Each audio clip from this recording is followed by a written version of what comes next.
आप सभी का हमारे YouTube चैनल पे स्वागत है भारतीय अर्थव्यवस्था की क्लास में। जैसा कि हमने पहले टॉपिक में देख रखा है कि अर्थशास्त्र और अर्थव्यवस्था में अंतर क्या है, ये हमारा नेक्स्ट टॉपिक है। इसमें हम देखेंगे कि भारतीय अर्थव्यवस्था की एक समझ विकसित करने का प्रयास करेंगे कि प्राचीन समय से लेके आज़ादी तक यानी 15 अगस्त 1947 तक क्या स्थिति रही भारतीय अर्थव्यवस्था के परिप्रेक्ष्य में भारत की। दूसरे टॉपिक में हम ये देखने का प्रयास करेंगे कि आज़ादी से लेकर वर्तमान 2025 तक की घटनाओं को हम देखने का प्रयास करेंगे कि इनमें क्या क्या चीज़ें आज़ादी के बाद हमारी भारतीय अर्थव्यवस्था के समक्ष चुनौतियां बनी रहीं, उन सारे मुद्दों को हम देखने का प्रयास करेंगे। जैसे कि आप जान रहे हैं कि जो भी आप परीक्षा की तैयारी कर रहे हैं, सिविल की कर रहे हैं, वनडे की कर रहे हैं, इसमें सवाल बहुत तरीके के पूछे जा सकते हैं। और सबसे ख़ास बात यह है कि जो विगत परीक्षाएं जो पीसीएस के एग्ज़ाम की होती है उसमें ज़्यादातर चीज़ें काल कर्मा अनुसार सजाने के लिए दे देता है कि कौन सी घटना कब हुई, उसके बाद कौन सी हुई, उसके बाद। तो हमने ये सारी चीज़ों को बहुत सीरियल तरीके से सेट किया है और चलिए हम देखते हैं कि क्या क्या चीज़ें आपको इसमें पढ़ना है। तो सबसे पहले हम देखेंगे कि भारतीय अर्थव्यवस्था को प्राचीन समय से लेकर आज़ादी तक भारतीय अर्थव्यवस्था में क्या क्या चीज़ें हुई। तो सबसे पहले आप जानते हैं कि हमारे इतिहास को 3 हिस्सों में बांटा जाता है: प्रागैतिहासिक काल, आद्य ऐतिहासिक काल, ऐतिहासिक काल। प्रागैतिहासिक काल वो काल है कि जिसमें हमें कोई लिखित साक्ष्य नहीं मिलता है, यानी वो युग जो ना तो कोई साक्ष्य मिलता है, तो उसे हम प्रागैतिहासिक काल। आद्य ऐतिहासिक काल वो काल है कि जिसमें हम कुछ साक्ष्य तो मिले हैं लेकिन आज तक उन्हें पढ़ा नहीं जा चुका है। जबकि ऐतिहासिक काल में उस कालखंडों को रखा जाता है कि जिसमें हमें जो साक्ष्य मिले हैं वो पढ़े भी जा चुके हैं, उनको हम समझ भी पा रहे हैं कि उस समय की घटनाएं क्या क्या हुई थी। तो वही कह रहा है कि पहला जो पॉइंट है कि प्रागैतिहासिक काल में भारतीय अर्थव्यवस्था का कोई साक्ष्य नहीं मिलता, यानी वो पाषाण पत्थरों का युग था, उसमें कोई जानकारी नहीं मिलती। आद्य ऐतिहासिक काल में वस्तु विनिमय प्रणाली थी। आद्य ऐतिहासिक काल में आप देखते हैं कि वस्तु विनिमय प्रणाली हमारे यहाँ लागू थी। और उसके बाद वस्तु विनिमय प्रणाली जैसे कि आप देखते हैं जो सिंधु घाटी सभ्यता है, सिंधु घाटी सभ्यता और वैदिक सभ्यता जो हमारे आद्य ऐतिहासिक काल में आते हैं, इस समय वस्तु विनिमय प्रणाली लागू थी। वस्तु विनिमय प्रणाली क्या है कि जब आप देखते हैं कि कोई एक सामान आप किसी दूसरे व्यक्ति को देते हैं तो उनसे जो आपको सामान की ज़रूरत पड़ती थी तो उनसे हम सामान ले लेते थे, उन्हीं को हम वस्तु विनिमय प्रणाली के रूप में जानते हैं। अब आता है ऐतिहासिक काल। ऐतिहासिक काल में एक महत्वपूर्ण घटना ये घटित हुई कि आप देखते हैं कि अर्थव्यवस्था में सिक्कों का प्रयोग, अस्थायी कृषि, लोहे की खोज, संसाधनों की उपलब्धता ठीक ठाक थी हमारे भारत में, के कारण सदियों से ही भारत को सोने की चिड़िया भी कहा गया। यानी कि क्या हुआ ऐसी घटना कि जिससे हमारा जीवन जो हो गया अस्थाई हो गया। यानी कि आप देखते हैं कि ऐतिहासिक काल में, यानी कि ये वो एरा था कि जब आप वैदिक सभ्यता का उत्तर वैदिक काल पढ़ते हैं, उत्तर वैदिक के बाद आप देखते हैं महाजनपदों के उदय के समय हमें क्या होता है, हमें अर्थव्यवस्था में सिक्के भी आ गए थे। उसके बाद हमारे यहाँ लोहे की भी खोज हो गई थी। लोहे की खोज ने क्या किया था, जो पहले वैदिक सभ्यता थी जो पशुपालन पर निर्धारित थी, अब वो लोहे की खोज की वजह से हम लोग ज़्यादातर हिस्सों में खेती करने लगे थे, इसलिए लोगों का जीवन स्थायित हो गया और संसाधन हमारे पास सदियों से ही पर्याप्त मात्रा में रहे।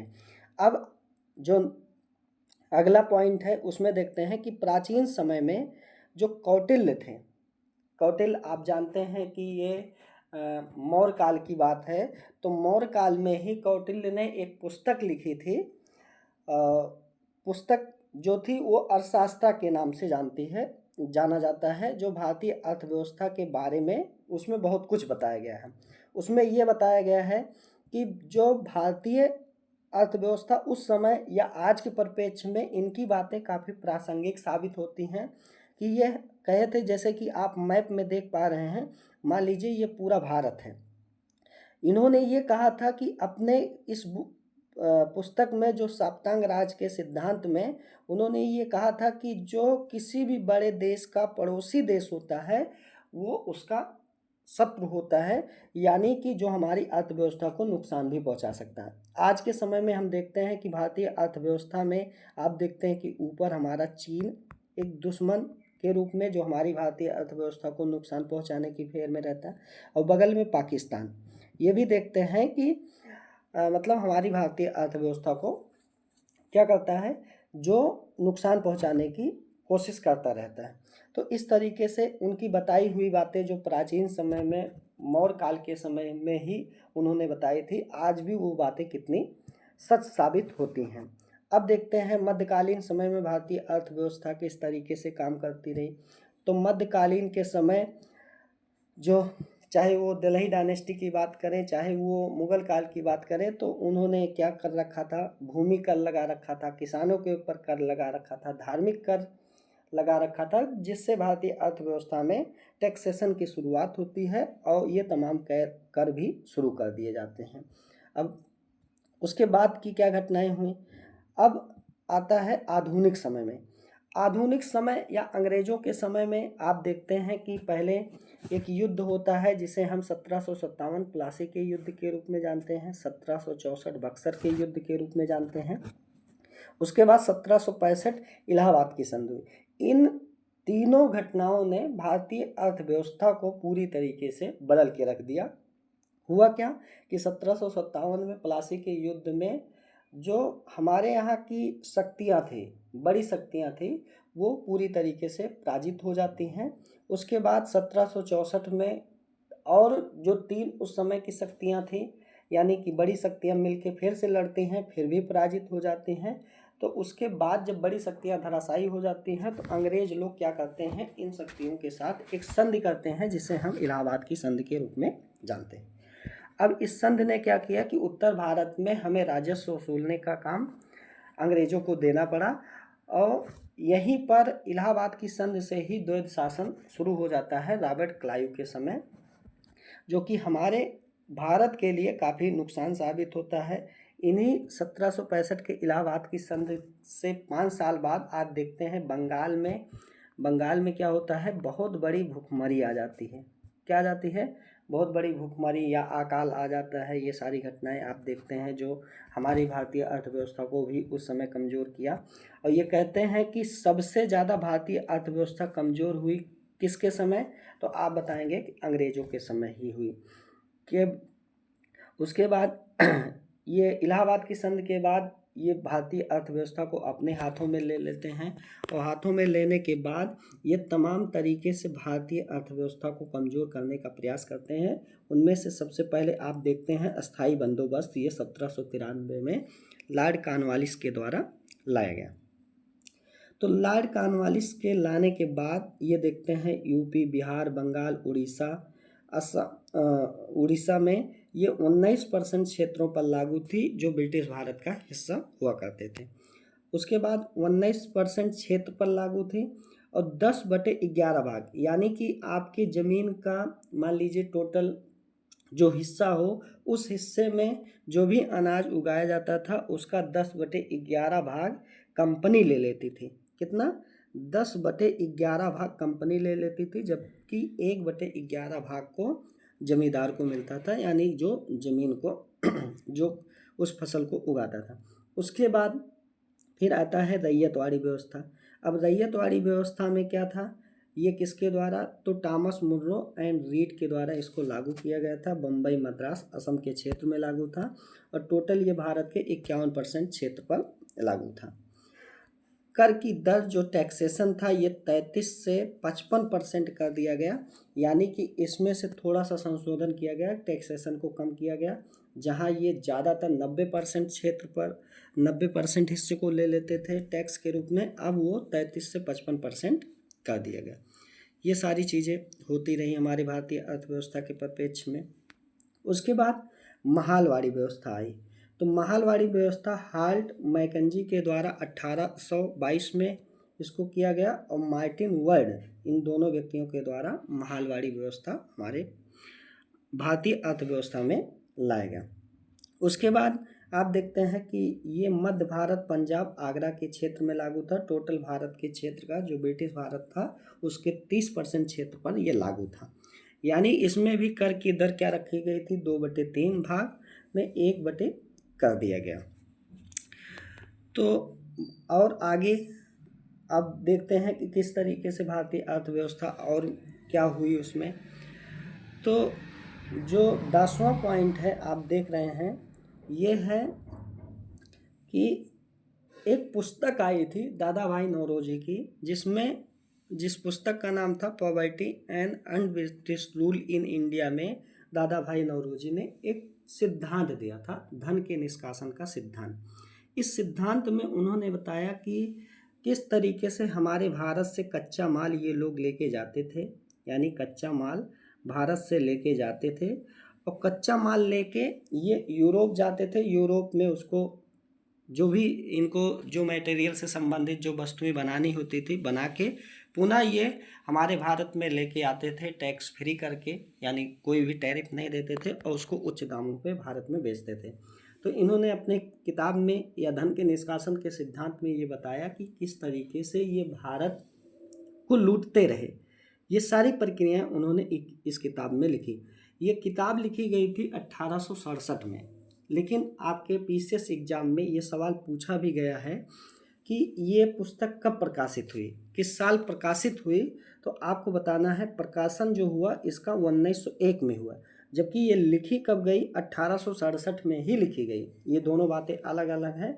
तो प्रकाशन ये पूछ चुका है पीसीएस के एग्जाम में, और ये भी पूछ चुका है कि धन का निष्कासन का सिद्धांत किसने दिया था, और poverty un British rule in India किताब किसकी है। यानी ये बेहद इंपॉर्टेंट चीज़ें हैं जो आपसे अलग अलग तरीके से पूछा गया है। उसके बाद इस चीज़ को क्रम में सजाने के लिए दे दिया गया है कि रैयतवाड़ी व्यवस्था कब आई, महालवाड़ी व्यवस्था कब आई, या स्थायी बंदोबस्त व्यवस्था कब आई। तो जब आर्डर जानते रहेंगे तभी आप इन चीज़ों को सेट कर पाएंगे कालक्रम अनुसार। अब आते हैं कि भारत को और सिस्टमेटिक तरीके से लूटने के लिए अंग्रेज ने क्या किया कि 1935 में एक बैंक की स्थापना की, जिसे हम इम्पीरियल बैंक के नाम से जानते हैं। बाद में आज़ादी के बाद इसका राष्ट्रीयकरण किया जाता है 1 जनवरी 1949 को, और इसका नाम बदल के क्या कर दिया जाता है, इसका नाम बदल के आरबीआई कर दिया जाता है। और हमारा नेक्स्ट टॉपिक भी है, क्या है, आरबीआई के बारे में हम पूरी डिटेल जानने वाले हैं। तो 1947 तक इस प्रकार भारत को लूटते रहे अंग्रेज लोग। उसके बाद जब हमारा भारत आज़ाद होता है, भारत के आज़ादी के बाद क्या क्या घटनाएं घटित हुई, उन सब सारी चीज़ों को हम देखने का प्रयास करते हैं कि आज़ादी के बाद क्या घटना घटित हुई। तो जैसे कि जब हम लोग आज़ाद होते हैं अंग्रेज़ों के चंगुल से, तो हमारे लिए सबसे बड़ी चुनौती क्या थी कि हमें एक ऐसा सिस्टम या ऐसा एक नियम कानून बनाना था जिससे संपूर्ण भारतीय जनता को हम लोग एक धारा में लेके चल सकें, जिससे हमारे देश का विकास हो सके।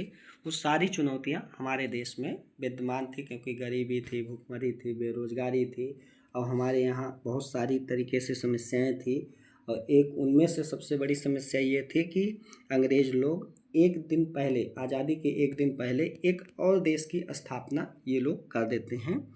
तो जिससे हमारी भारतीय अर्थव्यवस्था में काफ़ी प्रभाव पड़ता है, क्योंकि कई लोग उसमें मारे गए, कई सारे नुकसान हुए, आर्थिक नुकसान हुए, जिससे भारतीय अर्थव्यवस्था आज़ादी के ही दौर में काफ़ी पीछे हुई।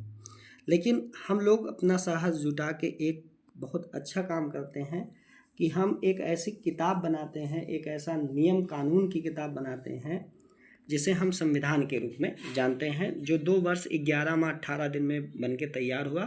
और इसमें ही सबसे बड़ी बात क्या की गई कि इसमें ही हमारी अर्थव्यवस्था को कैसे संचालित किया जाएगा उसके लिए भी प्रावधान किए गए, जो स्पष्ट आप देखते हैं कि दूसरे पॉइंट में जो दिया गया है कि संविधान का भाग 12 एवं 13 आर्थिक क्रियाकलापों से संबंधित है। जैसे कि भाग 12 में आप देखते हैं कि हमारे केंद्र राज्य के आर्थिक संबंधों की बात की गई, जबकि भाग 13 में कि क्या व्यापार किस तरीके से होंगे, एक राज्य का दूसरे राज्य से क्या होगा, भारत का अंतर्राष्ट्रीय स्तर पर व्यापार कैसे होगा, वो सारी चीज़ें इसमें दी गई। उसके बाद 26 जनवरी 1950 को हमारा पूरा संविधान लागू हो जाता है। इससे पहले 26 नवंबर 1949 को आंशिक संविधान लागू होता है, लेकिन पूर्ण संविधान आपसे पूछा जाएगा तो आप बताएंगे कि 26 जनवरी 1950 को ही लागू हुआ। अब संविधान लागू होने के बाद देखिए सारी चीज़ें कैसे कहानी के रूप में सारी चीज़ें जुड़ी हैं। तो 15 मार्च 1950 को योजना आयोग बना। इस योजना आयोग ने ये डिसाइड किया कि हम अपने देश का विकास पंचवर्षीय योजनाओं के माध्यम से हम करेंगे, और उन पंचवर्षीय योजनाओं के माध्यम से हम जो पहली पंचवर्षीय योजना को चालू किए अप्रैल 1951 से स्टार्ट करते हैं, जो कृषि पर आधारित थी, और जो मॉडल था उसका हेराल्ड-डोमन मॉडल पर आधारित पंचवर्षीय योजनाओं के माध्यम से हम अपने देश का विकास करना स्टार्ट करते हैं। लेकिन चूँकि प्रथम पंचवर्षीय योजना जो थी वो कृषि से संबंधित थी, और कृषि में हमारे यहाँ एक समस्या थी कि किसी के पास जोत का आकार बहुत बड़ा होता था, किसी के पास बहुत कम होता था। तो उन जोत के आकार को एक समुचित या उन संसाधनों पे अधिकतर लोगों का वो मतलब उनको मिल सके, जिससे वो देश के विकास में या अपने विकास में वो महत्वपूर्ण भूमिका अदा कर सकें। इसके लिए हमारा प्रथम संविधान संशोधन 1951 में ही किया गया, जबकि ये आर्डर में सजाने के लिए भी दिया गया है कि पहले पंचवर्षीय पहले योजना आयोग लागू हुआ, कि पंचवर्षीय योजना लागू हुई, कि प्रथम संविधान संशोधन हुआ। तो पहले योजना आयोग बना, उसके बाद फिर क्या कहते हैं प्रथम पंचवर्षीय योजना जो 1 अप्रैल 1951 से लागू हुई। उसके बाद प्रथम संविधान संशोधन, देखिए डेट भी हमने लिख रखा है जिससे कंफ्यूज ना हो, कि भूमि सुधार होता है। क्या होता है? भूमि सुधार कर दिया जाता है, और ये सारी चीज़ें घटनाएं हमारे यहाँ चलती रहती हैं। तो उसके बाद क्या होता है कि हमारे यहाँ और विकास करने के लिए क्या होता है, ये सारी चीज़ें चलती रहती हैं। अब हम देखते हैं कि इसी क्रम में राष्ट्रीय विकास परिषद की स्थापना की जाती है 6 अगस्त 1952 को। द्वितीय पंचवर्षीय योजना तीव्र औद्योगिकरण पर आधारित की गई। उसके बाद राष्ट्रीय विकास परिषद की भी स्थापना 6 अगस्त 1952 को की जाती है। ये सारी चीज़ें आपको जानना है। 6 अगस्त 1952 को द्वितीय पंचवर्षीय योजना क्या होती है, लागू होती है। द्वितीय पंचवर्षीय योजना लागू होती है, और उसी क्रम में आप देखते हैं कि भारत चीन युद्ध 1962 हो जाता है, और भारत पाकिस्तान युद्ध 1965 हो जाता है। इन दोनों युद्धों ने भारत की आर्थिक स्थिति को इतना कमज़ोर कर दिया कि जिससे हमारे यहाँ खाद्यान्न की समस्या, भुखमरी की समस्या, बेरोजगारी की समस्या, बहुत सारी समस्याएं हुई। तो इसी समय हमारे जो प्रथम प्रधानमंत्री थे पंडित जवाहरलाल नेहरू, उनकी भी क्या हो जाती है, मौत हो जाती है, जिससे और सारी समस्याएं। तो तत्कालिक तौर पे हमारे यहाँ जो प्रधानमंत्री बनते हैं वो लाल बहादुर शास्त्री बनते हैं। लाल बहादुर शास्त्री प्रधानमंत्री के समक्ष एक बहुत बड़ी चुनौती ये थी कि हमारे भारत में जो खाद्यान्न की समस्या है, भुखमरी की समस्या या अकाल की समस्या, उसको हम कैसे दूर करें। तो उन्होंने एक नारा दिया उस समय, जय जवान जय किसान का नारा दिया, और उस नारे ने क्या किया कि भारत में हरित क्रांति की एक शुरुआत की, जो वैश्विक स्तर के उसके जन्मदाता नॉर्मन बोरलॉग माने जाते हैं, और भारतीय स्तर के जन्मदाता MS स्वामीनाथन माने जाते हैं। तो ये दोनों लोग मिलकर भारतीय अर्थव्यवस्था में क्या करते हैं कि जो खाद्यान्न की समस्या थी उसको न सिर्फ दूर किया जाता है, बल्कि खाद्यान्न के मामले में हम आत्मनिर्भर हो जाते हैं। अब उसी समय 1967 में मनोज कुमार की एक फिल्म आई थी, जिनका अभी हाल फिलहाल में निधन भी हुआ। फिल्म क्या थी? पुकार एक फिल्म थी, जिसमें उन्होंने एक गीत गाया था, मेरे देश की धरती सोना उगले उगले हीरे मोती, मेरे देश की धरती। तो इस गाने से और इस नारे से हमारे देश में खाद्यान्न की जो समस्या थी वो पूरी तरीके से ख़त्म हो जाती है, और हमारा देश काफ़ी खाद्यान्न के मामले में आत्मनिर्भर हो जाता है। आगे की और क्या घटनाएं हुई? अब ये सारी चीज़ें बहुत सिस्टमेटिक तरीके से चलती रही। 1969 में बैंकों का राष्ट्रीयकरण हुआ जो एल के झा के समय, ये भी हमारे भारतीय अर्थव्यवस्था में एक टर्निंग पॉइंट था जिससे काफ़ी अच्छा सुधार हुआ। 1971 का फिर से भारत पाकिस्तान का युद्ध हुआ। तो इन तमाम इतने कम समय में ही 3 युद्धों ने भारत को ये बतला दिया था कि भारत अपना विकास तभी कर सकता है जब हम इन युद्धों से हम छुटकारा पाएंगे। तो इसके लिए सबसे बड़ी चुनौती क्या होती है कि आपसे कोई लड़ना तब नहीं चाहेगा जब आप शक्तिशाली हों। शक्तिशाली का मतलब ये है कि जब आप हथियारबंद हों या ऐसी स्थिति हो कि जिससे हमारे भारतीय अर्थव्यवस्था की तरफ कोई नाजायज़ उसको परेशान करने की के बारे में न सोचे। तो इसके लिए हमारे यहाँ सबसे पहला जो परमाणु परीक्षण कराया गया कि शक्ति के रूप में, वो 18 मई 1974 को, लेकिन ये असफल रहा। उसके बाद अगले साल ही राष्ट्रीय आपातकाल लग जाता है 25 जून 1975 को। उसके बाद फिर से बैंकों का राष्ट्रीयकरण जो द्वितीय चरण हुआ 1980 में IG पटेल के समय हुआ। तो इन सारी घटनाओं ने क्या किया कि भारत की आर्थिक स्थिति को कुछ ठीक किया, कुछ मतलब राष्ट्रीय आपातकाल ने बहुत सारी स्थिति को, बहुत सारे अच्छे नेताओं को जेल में बंद करवा दिया गया था उस समय। तो इससे थोड़ा सा लोगों के अंदर अशांति आई, तो जिससे 1980 के का जो दशक था वो नौकरशाही और लाल फीताशाही का दौर माना गया। जिससे क्या हुआ कि भारत की आर्थिक स्थिति में लगे लोग भारत के ऊपर विश्वास करना कम कर देते हैं, या ऐसा कहते हैं कि भारत के लोग भारत को ही लूटना स्टार्ट करते हैं। तो ये स्थिति 1991 तक आते आते भारत के पास मात्र 7 अरब डॉलर रुपया बचा था, जो भारत की आर्थिक स्थिति को क्या कर सकता था, मतलब 1 हफ्ते के लिए चला सकता था। इसके बाद भारत के पास कहीं कोई जो आर्थिक समस्याएं थी वो बढ़ चढ़ के सामने आने वाली थी। तो इसके लिए हम लोग क्या करते हैं कि भारत को बचाने के लिए जो उस समय के महत्वपूर्ण व्यक्ति थे, चाहे वो पीएम की बात करें, चाहे राष्ट्रपति की बात करें, चाहे RBI गवर्नर की बात करें, ये लोग क्या करते हैं कि भारत को बचाने का प्रयास करते हैं। ठीक, और उन बचाने के प्रयास में हमें वैश्विक मुद्राओं की ज़रूरत थी, तो हम IMF और विश्व बैंक के पास जाते हैं, उनसे पैसा उधार मांगते हैं, लेकिन वो पैसा देने के लिए तैयार नहीं होता है। लेकिन बहुत कहने के बाद वो पैसा देने के लिए तैयार हो जाता है, लेकिन वो बदले में हमको 3 शर्तें देता है।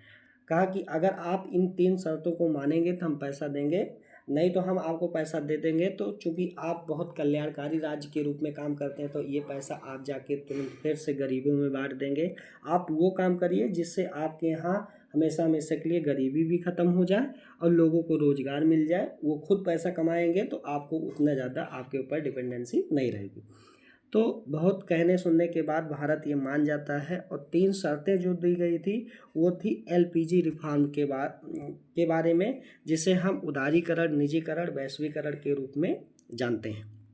उसी को हम राव मनमोहन मॉडल के रूप में भी जानते हैं, नई आर्थिक नीति के रूप में भी जानते हैं। ठीक, अगर आपको ये वीडियो देख रहे हैं, अगर विस्तार पूर्वक आपको जानना है कि सर LPG रिफॉर्म क्या है, तो उसके लिए हम एक अलग वीडियो बना सकते हैं, लेकिन आपको कमेंट करके बताना है कि सर LPG रिफॉर्म क्या थे जिससे भारतीय अर्थव्यवस्था में सुधार हुआ। उसके बाद ये पूछा जाता है कि उस समय RBI गवर्नर कौन थे, तो आप बताएंगे S वेंकटरमन। आपसे पूछा जाएगा वित्त मंत्री कौन थे, तो मनमोहन सिंह आपको बताना है। राष्ट्रपति कौन थे, तो R वेंकटरमन थे। ये सारी चीज़ें आपको बताना है। PM कौन थे उस समय, PV नरसिम्हा राव, और IMF से पैसा लिया गया। ये सारी घटनाएं जो हैं ये हैं 1991 की ही घटनाएं हैं जो आपको जानना है। तो 1991 की ही सारी ये घटनाएं हैं, ये आपको जानना है। उसके बाद फिर आगे क्या हुआ, तो आगे हम देखते हैं, आगे जो हुआ वो भी हम देखते हैं।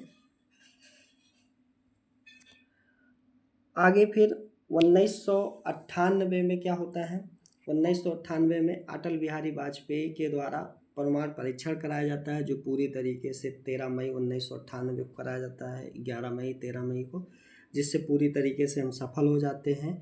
तब से लेके आज तक हमारी भारतीय अर्थव्यवस्था में कहीं किसी तरीके से कोई समस्या नहीं उत्पन्न हुई है। उसके बाद हमारी भारतीय अर्थव्यवस्था की भी स्थिति काफ़ी ठीक ठाक है। उसके बाद मनरेगा हमारे यहाँ आया। मनरेगा 2005 में लागू हुआ, जिसे हम पहले नरेगा के नाम से जानते हैं। तो ये पूरे भारत में कम से कम हर व्यक्ति को 100 दिन के लिए रोजगार, कम से कम साल भर में 100 दिन के लिए रोजगार की बात करता है। और वर्तमान समय में भारत की स्थिति क्या है, तो हम पूरी दुनिया में चौथी बड़ी अर्थव्यवस्था जीडीपी के आधार पर बन जाते हैं। ट्रिपल पी के आधार पे क्या होता है, ट्रिपल पी के आधार पे हम लोग तीसरी सबसे बड़ी अर्थव्यवस्था है, ये भी आपको जानना है। सबसे अधिक विकास दर किस देश की है, तो आपको बताना है वो अपना भारत ही है। कौन है? अपना भारत है।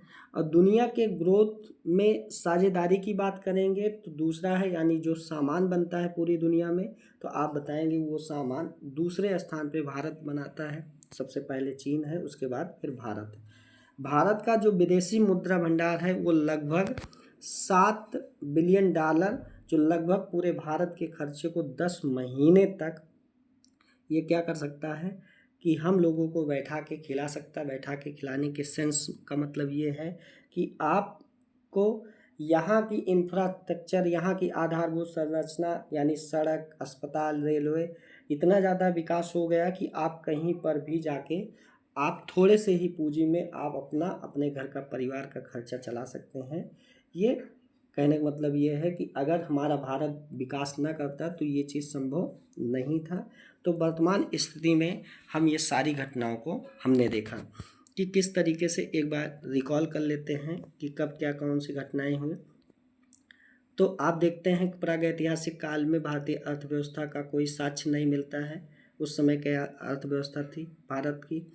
आदि ऐतिहासिक काल में वस्तु विनिमय प्रणाली के माध्यम से भारतीय अर्थव्यवस्था चलती थी। सिंधु घाटी, वैदिक सभ्यता।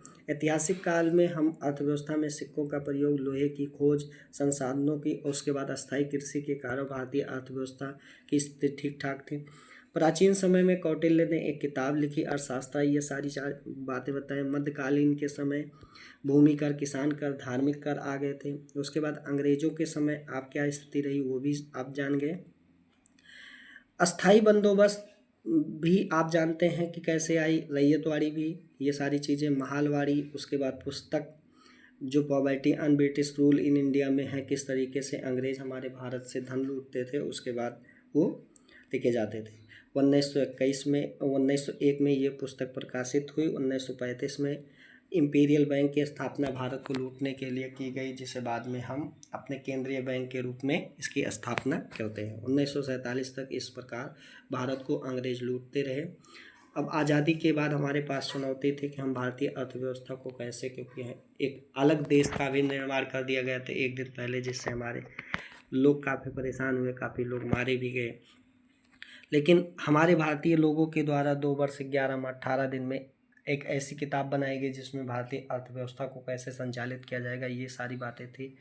तो ये सारी चीज़ें जो हैं आपको सिस्टमेटिक तरीके से आपकी परीक्षा, जो आपकी पीसीएस परीक्षा हो, ये सारी चीज़ें काल कर्मानुसार सजाने के लिए देता है। ये बहुत सिस्टमेटिक तरीके से सारी घटनाएं एक दूसरे के बाद से जुड़ी हुई हैं, इनको आप देख सकते हैं।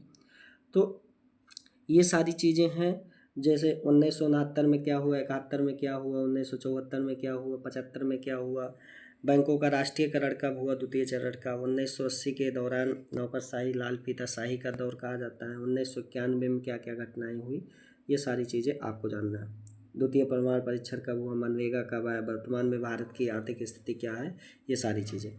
अब हम अपने नेक्स्ट टॉपिक में यानी अगले अध्याय में हम क्या देखने वाले हैं, हम बहुत विस्तार पूर्वक आरबीआई को देखने वाले हैं, जिसमें हम भारतीय रिजर्व बैंक का इतिहास देखेंगे कि किस तरीके से भारतीय रिजर्व बैंक बना, कौन सी समिति बनी, कौन सा आयोग बना, ये सारी चीज़ें, जैसे समिति चैम्बरलेन समिति बनी, फिर आयोग 1956 में बना, रॉयल कमीशन या हिल्टन यंग आयोग। 1930 में केंद्रीय बैंक जांच समिति बैठती है। उसके बाद फिर आप देखते हैं 34 में आरबीआई एक्ट, 1 अप्रैल 1935 को आरबीआई की स्थापना कर दी जाती है।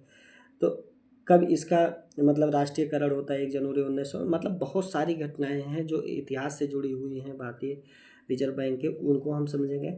उसके बाद आरबीआई के महत्वपूर्ण गवर्नरों की सूची हम देखने वाले हैं कि इस सूची में देखते हैं कि कौन सबसे लंबा कार्यकाल है, किसका सबसे कम कार्यकाल है, आज़ादी के समय कौन था, प्रथम कौन थे, या जब नोटबंदी हुई तब कौन थे, जब उदारीकरण की व्यवस्था आई तब कौन थे, जब 14 बड़े बैंकों का राष्ट्रीयकरण हुआ या द्वितीय चरण का राष्ट्रीयकरण हुआ। ये सारी चीज़ें, बहुत सारी घटनाएं हैं जो आपको जानना है कि वर्तमान में कौन से हैं, वर्तमान में कौन है, अगर संजय मल्होत्रा हैं कौन से क्रम के हैं, तो ये सारी चीज़ों को हम जानें। उसके बाद हम देखेंगे कि आरबीआई की शब्दावली।